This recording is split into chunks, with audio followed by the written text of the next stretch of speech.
Hello guys, welcome to भारतीय bitcoiners. और इस वीडियो में मैं बात करने वाला हूं भारतीय रिजर्व बैंक की तरफ से आए हुए एक नोटिफिकेशन के बारे में। मैं वीडियो को स्टार्ट करने से पहले ही बता देता हूं आप लोगों को कि इस नोटिफिकेशन में ऐसा कुछ भी नया नहीं है और ऐसा कोई भी इन्फॉर्मेशन नहीं है जो कि हम लोगों के लिए ज़रूरी हो। ये सारे रूल्स और रेगुलेशन वही चल रहे हैं जो पहले से ही 2018 के एंड से चलते आ रहे हैं। लेकिन इसमें ऐसा क्या मोड़ आ गया कि आरबीआई की तरफ से इस नोटिफिकेशन को जारी करना पड़ा। आरबीआई की तरफ से दिए हुए इस नोटिफिकेशन के पहले पैराग्राफ में ये बताया गया है कि क्रिप्टोकरेंसी से लेन देन करने वाले जितने भी एक्सचेंज थे या फिर दूसरी कोई अथॉरिटीज़ या कंपनीज थी जो कि अब बैंक का डायरेक्ट यूज करती थी क्रिप्टोकरेंसी से रिलेटेड सर्विसेज को प्रोवाइड करने के लिए लेकर के, वो बंद कर दिया गया था आरबीआई की तरफ से। आरबीआई की तरफ से सभी बैंक्स को ऐसा निर्देश था कि कोई भी बैंक इस तरह की चीज़ को सपोर्ट नहीं कर सकता। लेकिन सुप्रीम कोर्ट की सुनवाई में इस चीज़ को रद्द किया गया और ये बैन हटाया गया और उसके बाद से सभी बैंक्स ओपनली सभी तरह के क्रिप्टोकरेंसी एक्सचेंज को सपोर्ट कर रहे थे। अभी आते हैं हम दूसरे पैराग्राफ में। ये काफ़ी इंपॉर्टेंट है क्योंकि पूरी नोटिफिकेशन इसी चीज़ के लिए बारे में है। दूसरे पैराग्राफ में ये लिखा गया है, जितने भी बैंक हैं उन लोगों के पास आज़ादी है कि अपने सभी कस्टमर्स के स्टैंडर्ड्स को जानें, उनके लिए हमेशा अच्छी तरह से गाइडलाइंस का पालन करें ताकि उनके पैसों की सिक्योरिटी की जाए। और सभी बैंक्स को ये फ्रीडम है कि किसी भी तरह से अपने कस्टमर्स के फ़ंड को सिक्योर रखने के लिए सभी चीज़ों का ध्यान रखें, जैसे कि फेमा एक्ट और पीएमएलए और सीएफटी और एएमएल।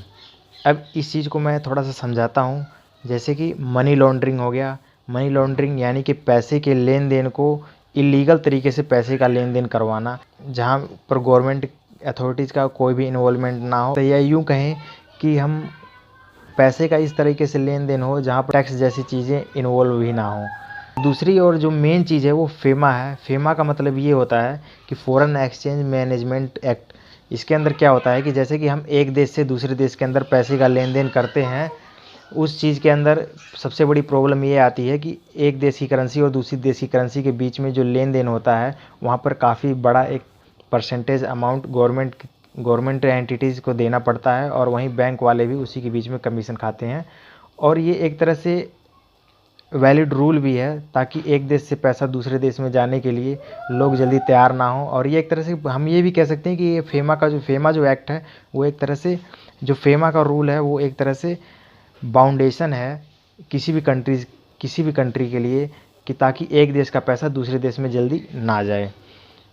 लेकिन कुछ लोग अपने पैसे का ट्रांसफ़र एक देश से दूसरे देश में करने के लिए इस क्रिप्टोकरेंसी का यूज कर रहे हैं और ये कहीं ना कहीं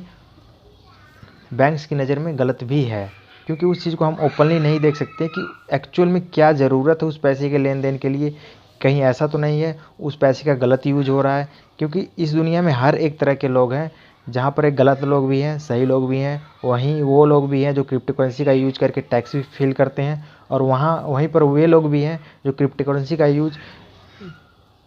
गलत एक्टिविटीज़ में करते हैं। तो इसी चीज़ को लेकर के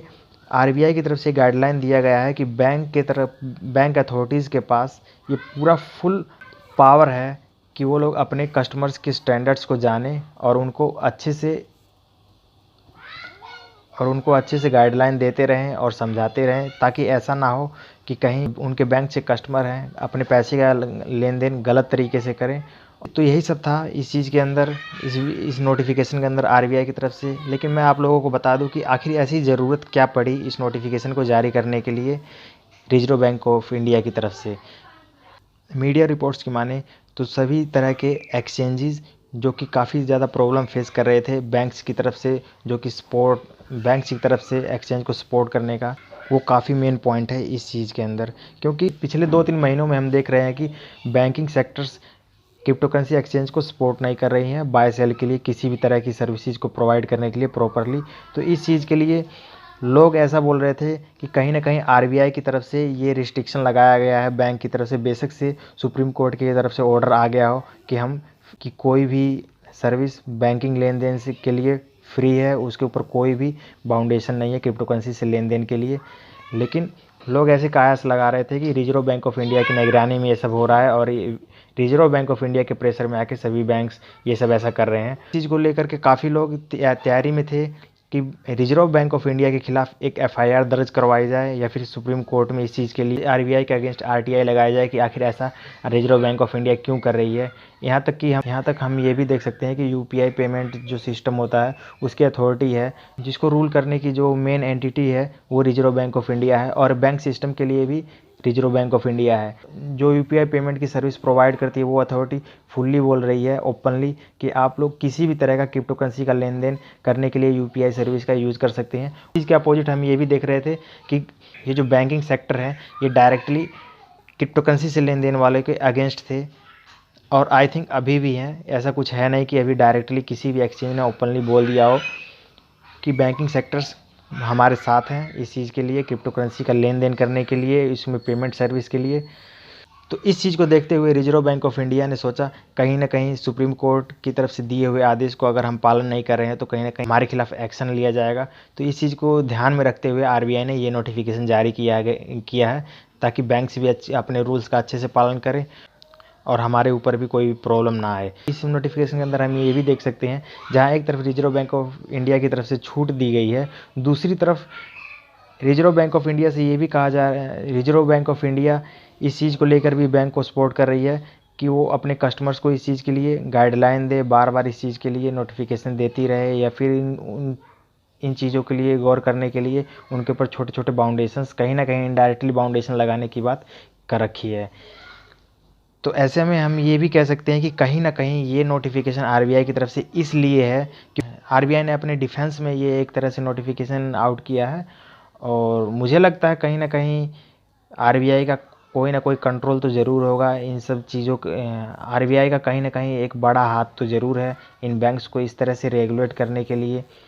इन बैंक्स के ऊपर बाउंडेशन लगाने के लिए, क्योंकि बैंक की सिस्टम का काम ही यही है कि पैसे का लेन देन करना। तो ऐसा क्यों कर रही है रिजर्व बैंक ऑफ इंडिया, ये तो अभी आने वाला वक्त ही बताएगा। खैर इस चीज़ के बाद सभी लोग इस न्यूज़ को पॉजिटिव वे में ले रहे हैं, और ये न्यूज़ कहीं ना कहीं एक तरह से हम ये भी कह सकते हैं कि नेगेटिव तो नहीं है, लेकिन इस चीज़ को पॉजिटिव लेना भी अपने आप में सही बात है, क्योंकि आरबीआई की तरफ से इस नोटिफिकेशन के आउट होने के बाद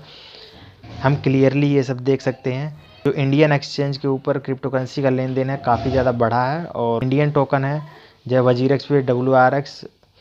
वो भी काफ़ी उस वैल्यू में भी 50% की उछाल देखी गई है। वीडियो आपको कैसी लगी आप लोग कमेंट में अपना राय दे सकते हैं, और साथ में मेरे चैनल को सब्सक्राइब भी कर सकते हैं। और प्लस में अगर आपको मेरा व्हाट्सएप ग्रुप ज्वाइन करना है जहाँ पर मैं भी एक्टिव रहता हूँ और ये सब इन्फॉर्मेशन इंस्टेंटली शेयर कर देता हूँ, तो मेरे व्हाट्सएप ग्रुप को ज्वाइन करने के लिए डिस्क्रिप्शन में दिए लिंक को फॉलो करें। तो आज की इस वीडियो के लिए इतना ही। Thank you.